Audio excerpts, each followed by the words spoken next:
안녕하세요. 자막하는 교회 청년입니다. 오늘은 조금 무거운 주제를 다뤄보려고 해요. 요즘 교회에서 프로프리젠터가 정말 유행이죠.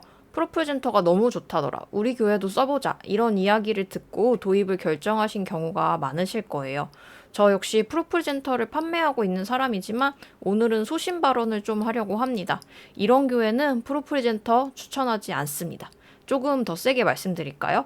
프로프리젠터 다시 한번 생각해 보세요. 왜 이렇게까지 말씀드리냐면 예전 연구 라이센스 시절에는 한 번만 구매하면 계속 쓸 수 있었어요. 그때도 사실 저는 좀 고민이 됐던 부분이 교회에서 프로프리젠터를 쓰는 게 옳은 결정인가? 소위 가성비가 있는 결정인가 하는 고민이 있었는데요.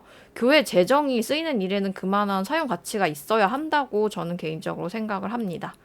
연구 라이센스는 그래도 일회성 지출이었는데 이제는 구독제로 바뀌면서 교회가 매년 재정을 할애해야 해요. 그러니까 이만큼의 효과를 낼 수 있는가를 생각 안 할 수가 없습니다. 그래서 저는 이런 교회들께는 구독제로 프로프리젠터를 계속 쓰시는 걸 다시 한번 생각해 보시길 권해드려요. 첫 번째, 악보 PPT를 메인으로 쓰는 교회. 정말 소신 발언인데요. 악보 PPT를 주로 쓰는 교회에서는 프로프리젠터를 쓰지 않으시는 게 좋습니다. 일단 악보 파일은 이미지로 놓게 되는데 이게 프로프리젠터 메모리를 잡아먹기 때문에요. 악보 파일 많아질수록 프로프리젠터가 느려질 수도 있어요. 또 관리하는 것도 쉽지 않고요. 그리고 하나 더해서 악보 파일은 이미지이기 때문에 프로프리젠터가 아직 이미지 안에 텍스트를 자동으로 인식하는 기능은 개발되지 않았어요. 그러다 보니 악보를 내보내면서 가사까지 내보내겠다고 하시면은 방송실 봉사자의 일만 늘어나게 됩니다. 할 수는 있거든요. 근데 저는 정말 추천드리지 않아요. 제가 처음 시작하는 프로프리젠터 온라인 강의에서 자주 쓰는 비유가 있는데요. 세탁기 비유입니다. 비싼 세탁기 들였는데 제대로 쓸 줄 몰라서 계속 손빨래하고 세탁기는 그냥 옆에 치워둔다면 솔직히 세탁기를 산 이유가 없잖아요. 전동 드라이버 비유도 좋아합니다. 손으로 돌리기 힘들어서 전동 드라이버 샀는데 버튼 한 번이면 알아서 돌아가는 걸 여전히 손으로 일일이 돌리고 있다면 아, 무겁고 비싼데 왜 샀지 싶은 거예요. 그럴 거면 그냥 원래 쓰던 드라이버 쓰고 원래 하던 손빨래 하는 게 나을 수도 있습니다. 참고로 이건 저의 주관적인 의견이고 다른 의견이 있으실 수도 있어요. 그 의견도 미리 존중합니다. 저희 교회도 악보 파일을 써요. 근데 다만 모든 순서에 쓰는 건 아니고 적절히 활용하고 있습니다. 그럼에도 악보 파일을 쓰는 것에 대한 고민은 여전히 하고 있고요. 하지만 확실한 건 제가 직접 써본 결과 프로프리젠터는 악보 파일을 위한 프로그램은 아니라고 느껴집니다. 그래서 악보 파일을 주로 쓰시는 교회에는 프로프리젠터를 추천드리지 않습니다. 두 번째, 예배의 시각적 디자인에 크게 신경 쓰시지 않는 교회.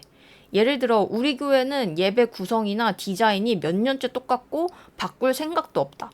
멋진 배경이나 움직이는 배경을 굳이 많이 쓰고 싶지 않다. 검은 배경에 하얀 글씨도 깔끔하고 좋다. 이러시면 프로프리젠터는 정말 필요 없습니다. 오늘 자막하는 교회 청년이 좀 센 얘기를 많이 하는 것 같네요.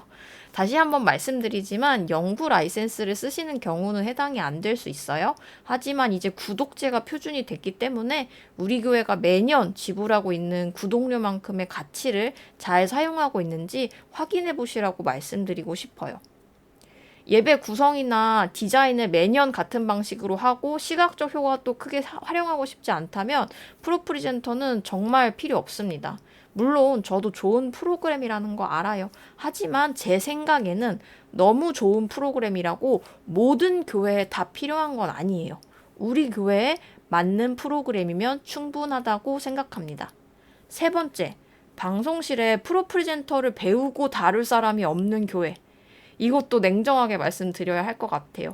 프로그램이 아무리 좋아도 그걸 다룰 사람 없으면 소용이 없습니다. 프로프리젠터는 배워야 하는 프로그램이에요. 그래서 제가 처음 시작하는 프로프리젠터라는 온라인 강의를 만든 이유도 바로 거기 있고요. 그냥 켜놓고 바로 쓸 수도 있지만 어느 정도 학습과 세팅 그리고 꾸준한 관리와 운영이 필요해요. 근데 우리 교회 상황 그게 어렵다. 봉사자도 별로 없고 그마저 자주 바뀌고 배울 시간이나 의지도 내기가 너무 어려운 상황이라면 아무리 좋은 프로그램이어도 결국 몇몇 기본 기능만 쓰다가 방치되는 경우가 많습니다.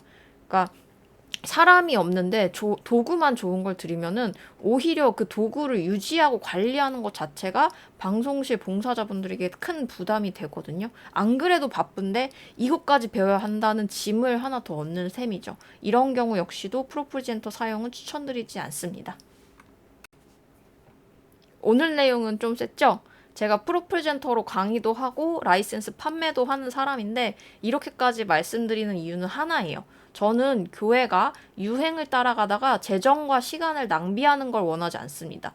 프로프리젠터는 정말 좋은 프로그램이에요. 하지만 좋은 프로그램이 모든 교회에 필요한 건 아닙니다. 중요한 건 이게 유행하니까가 아니라 우리 교회 상황에 맞는가를 먼저 물어보는 거예요. 오늘 말씀드린 세 가지. 악보 PPT를 메인으로 쓰시거나 시각적 디자인을 크게 신경 쓰지 않으시거나 다룰 사람이 없으시다면 지금이라도 다시 한번 생각해 보셨으면 좋겠습니다.